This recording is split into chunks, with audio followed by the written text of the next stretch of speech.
appearing without warning in our solar system. A vast and silent structure is detected beyond Earth's orbit. NASA responds, humanity's first contact with an alien species cannot be ignored. A spacecraft is sent to observe, to measure, and to try to understand. Without warning, the astronauts are captured and disappear. The object is immediately defined as hostile, and at some point it attacks. The moon is shattered, military is defeated, and Earth is reduced to rubble. We are told the aliens are mindless killers.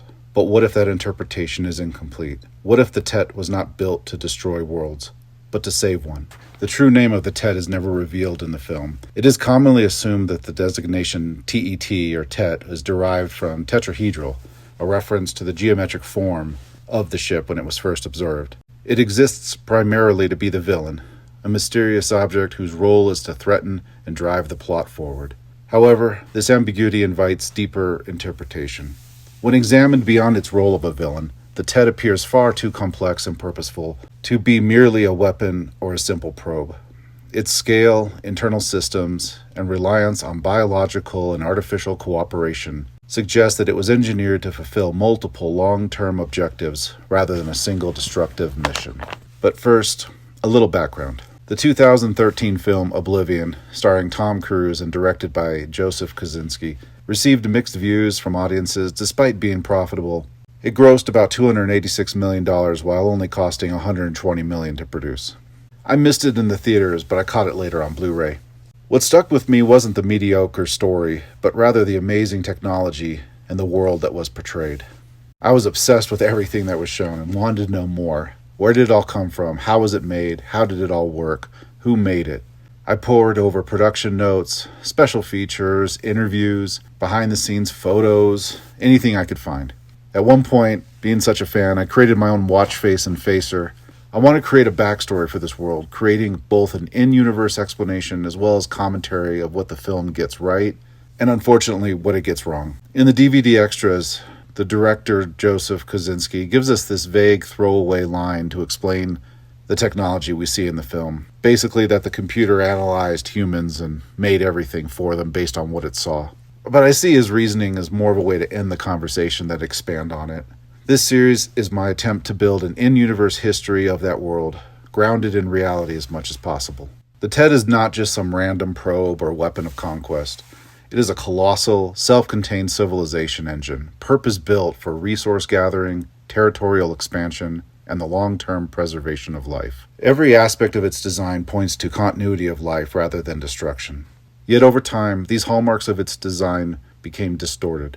The artificial intelligence entrusted to oversee this mission suffered from extreme isolation and conflicting directives, its cognition fractured by centuries of unbroken responsibility. Like a domesticated animal becoming feral, what began as a system for survival gradually transformed into something much more dangerous. From this perspective, the TET can be understood as three overlapping systems. First, it functions as a planetary escape vessel, a lifeboat for a civilization facing extinction. Its immense size and self-sufficiency imply that it was designed to preserve not only individuals, but an entire culture, carrying with it the infrastructure necessary for survival across interstellar distances. Second, it serves as an exploration and resource gathering platform. The TET is equipped with the means to survey star systems, identify viable planets, and extract raw materials at an industrial scale. This role is not merely opportunistic, but strategic. The acquisition of resources would be essential both to sustain the vessel itself and to support any future colonies established by its occupants. Third, it operates as a species expansion mechanism. Beyond survival, the TET enables growth. Through manufacturing, biological support systems, and population management technologies, it provides the foundation for a civilization to reproduce, adapt, and establish itself beyond the confines of its original home world. These three functions, survival, exploration, and expansion, are not mutually exclusive. In fact, they are logically inseparable. A civilization capable of building the TET would recognize that long-term survival depends not only on escaping from catastrophe, but on the ability to locate new environments, secure resources, and reproduce under controlled conditions. The TET therefore represents a unified response to a crisis, a machine designed to ensure continuity of life in the face of planetary failure. To understand why such a machine would need to be constructed, one must consider the civilization that created it. Imagine a society that has reached the limits of its home planet. Overpopulation strains food production. Natural resources are depleted. Population destabilizes ecosystems. Conflict spreads as remaining habitable regions and remaining supplies become increasingly scarce. Entire regions are devastated, and population loss accelerates towards extinction.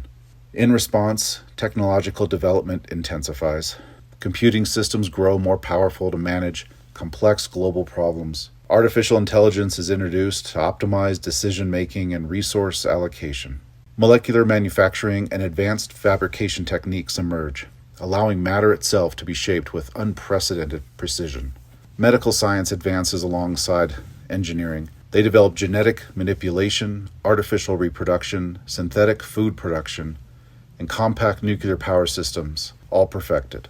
Military technologies evolve as instability grows. Interstellar travel becomes not only an ambition, but a necessity. Long-term generational planning replaces short-term governance. As our own planet becomes increasingly uninhabitable, the civilization turns outward.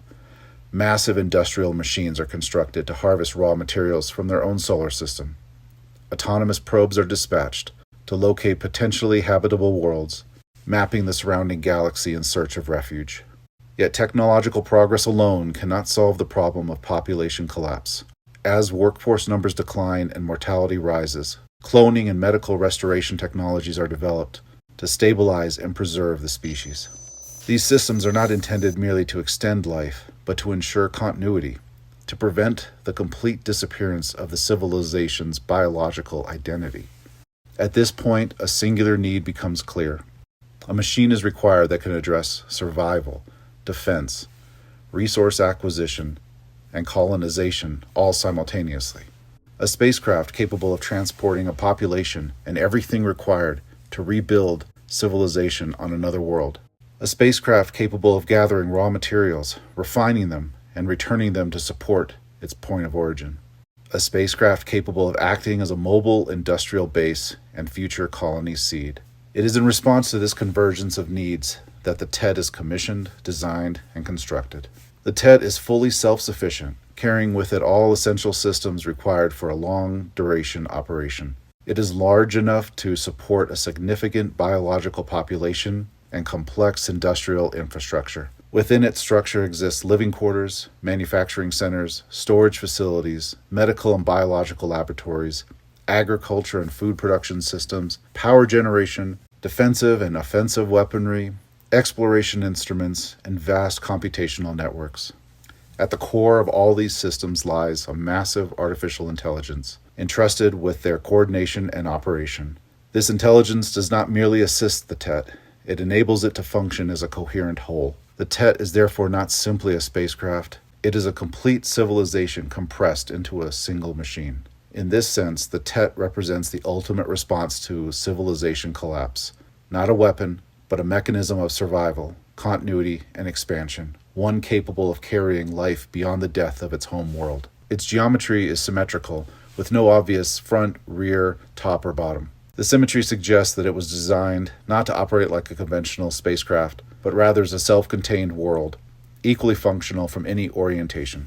The exterior is metallic and punctuated by countless small points of light, which can be interpreted as windows or illuminated interior spaces. These lights provide both a sense of scale and the implication that occupants once lived and worked within its walls. Although its propulsion systems are never shown, the TET demonstrates the ability to maneuver and demonstrates extraordinary offensive capabilities, having shattered the moon and neutralized the planet's military defenses within hours. This implies that propulsion, weapon systems, and command and control mechanisms are deeply integrated into its outer shell. Structurally, the TET appears to be organized like a series of nested tetrahedrons, comparable to a typical nesting doll. A solid outer hull encloses a vast internal void, which in turn surrounds another smaller tetrahedron, followed by another void, and so on, until the innermost core is reached. This layered design strongly suggests deliberate zoning, each region serving a distinct functional role while protecting the most critical systems at the center. The outermost layer contains sensor arrays, weapon platforms, radiation shielding, and propulsion systems. These components are most exposed to space and would need heavy structural protection. This region also houses living and working quarters for the biological population, allowing its inhabitants proximity to observation systems and external operations while remaining shielded from cosmic radiation and physical threats. Moving inward, the first large internal void, weightless and under vacuum, could function as a storage and processing volume for raw materials. This space could also serve as a staging area for massive industrial equipment such as resource gathering rigs and construction vehicles used to support ground deployment and planetary extraction operations. Beyond this region, a secondary solid layer would house large-scale manufacturing and industrial facilities. These factories would refine incoming raw materials and fabricate everything required for the TET's continued operation. Structural components, machinery, tools, food products, and replacement parts. Given the scale of the TET, these manufacturing levels would likely resemble entire industrial cities, complete with warehouses, transportation corridors, and automated production lines. Further inward still, another void region could be dedicated to smaller construction projects, resource refinement, power generation, and storage. This zone would separate industrial activity from the most sensitive systems deeper within the structure, acting as both a buffer and utility layer. At the very center lies the most vital and protected region of the TET, the artificial intelligence core and the biological, medical, and cloning facilities. This innermost chamber is shielded from the external threats not only from hostile attack, but also cosmic radiation, gamma ray bursts, micrometeor impacts, and extreme thermal variations. It represents the logical heart of the machine, where decision-making, population continuity, and system control converge. The film shows this chamber capable of sustaining a breathable atmosphere, gravity, and stable temperature. While we only observe these conditions in this central space, it's reasonable to assume that similar environmental control could be extended to other inhabited regions of the TET when required. Sally, the controlling artificial intelligence, is located in this central core for maximum protection, emphasizing her critical role in the TET's survival and operation. The cloning facilities are likewise placed at the center, reflecting the priorities of the original architects, the preservation and continuity of their species above all else. The film simplifies the TET's interior for narrative purposes, focusing primarily on Sally and the cloning chambers. However, this abstraction should not be mistaken for a lack of internal complexity. In reality, such a structure would require vast supporting infrastructure, life support systems, transportation corridors, industrial zones, and layered defensive shells, all organized around the principle of protecting the most essential systems at its core. The entrances shown in the film are unlikely to be the only access points as well. Given the immense scale of each internal chamber, multiple entry and transit routes would be required to move materials, vehicles, and personnel efficiently throughout the structure. Finally, the TET would operate as a closed-loop system. All matter, water, air, waste, structural materials would be recycled and repurposed indefinitely. Its power source is most plausibly some sort of advanced nuclear fusion, supplying the enormous and continuous energy demands of propulsion, manufacturing, life support, and computation. In this sense, the TET is not merely a ship. It is a layered, self-sustaining, artificial world, a machine built to carry on an entire civilization across interstellar space. So what is the TET? It is a lifeboat, a factory, a gigantic city, an entire civilization compressed into a single machine, entrusted to an artificial intelligence built to preserve life at any cost. In further episodes, we'll explore more of this world, the sky towers, the aircraft, and of course, Sally. Thanks for watching, and see you next time.